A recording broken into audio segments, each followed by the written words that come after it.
Gas rationing and price hikes are angering people in Iran, where U.S. sanctions are putting the country's economy at risk. Protesters blocked a major highway near Tehran. The American sanctions are meant to pressure the Iranian government into giving up its nuclear weapons program. And they're hitting the average Iranian hard in the pocketbook. Gas prices are going up about 50%, and drivers are restricted in the amount of gas they can buy without paying another hefty hike on top of that. So now for more, we're joined now by the BBC Persian correspondent, GR Gol, and he joins us from London. Thank you for joining us, GR. Thank you for having me. So first of all, let's maybe get you to set the stage for what the latest is right now from Iran. What are you hearing?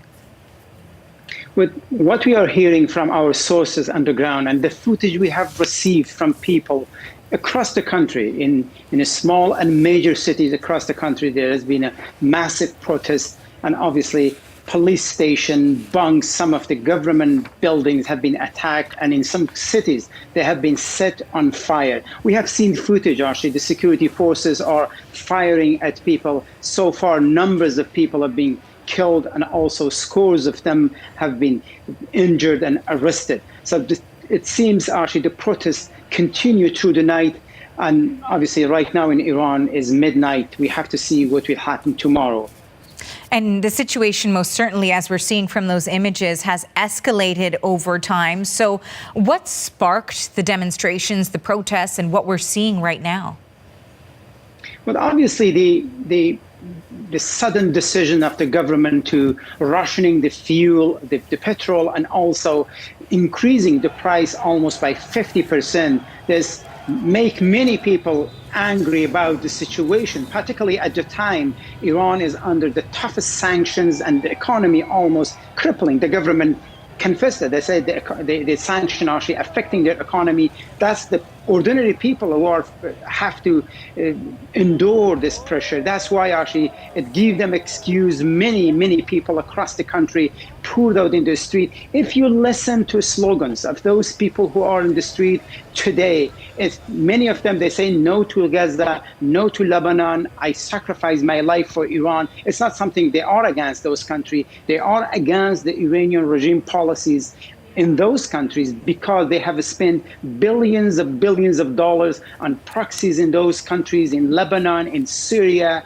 in Palestine, in Yemen. Yet many people in Iran, they think and they believe actually those money should have been spent at home. Not only they spend those money in those countries, also the consequences of Iranian adventure in the region brought up on this country, this toughest sanction. Those opposition, they believe actually this government should stop interfering in other country and solve its own unemployment, corruption at home.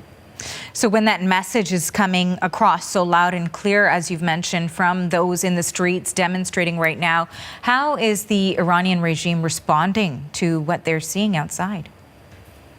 Well, in the past and now also, they are very tough in the face of protests. In the past few years, we had numbers of massive protests across the country. They crushed it, they arrested many people. And even today, the general prosecutor said those people who are protesting have roots outside of the country, and ask people distance themselves and call the protesters, some of those opposition, as the one who are opposing Islamic system. So what we know, our experience shows, normally the regime deal with this kind of protest with heavy hand if they believe it might pose danger to the system.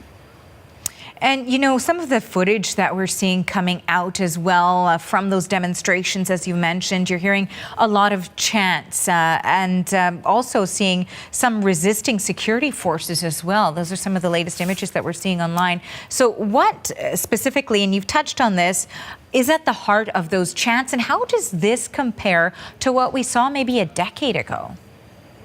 Well, a decade ago, it was much bigger. Obviously, it was after the election. Many people poured into the street. There's one factor. This is almost very cold in Iran. I assume it will affect people going out. But having said that, we witnessed, millions of people across the country today they were in the street, simply parked their cars in the middle of the street and highways and turned off the engine and walked away. And this created chaos in many major cities. Also, I mean, if you listen to the slogans, some of them, for example, they were saying the supreme leader lived like a god, we live like a beggar. Some of the people down with the supreme leader, Ayatollah Khamenei. This kind of slogan we are hearing, people, it seems, they have lost, at least those people who are in the street, they have lost hope with the regime, and they believe corruption, unemployment, and the current economic situation in the country is the result of the policy of the Islamic regime in Iran.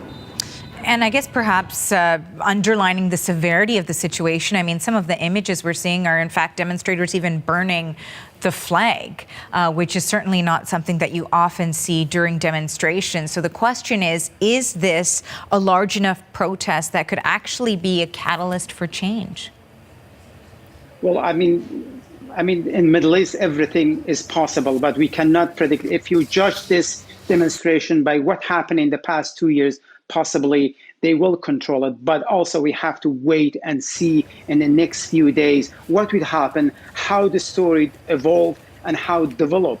But again, as I said, this is showing of long grievances by the people in the past few years. They are unhappy with the situation. Many workers, many government employers haven't been paid for months. So many people are not happy with what is going on in their country and what the leadership are doing. And also, of course, the government says the reason they are increasing the price, they want to free up money so they can help the poor, those people who are most in need. But if you talk to some of those people on the ground, and I talked to some of my sources, they said normally when they increase the price of petrol, it means the price of food and other basic needs will increase as well. So their life will be tougher.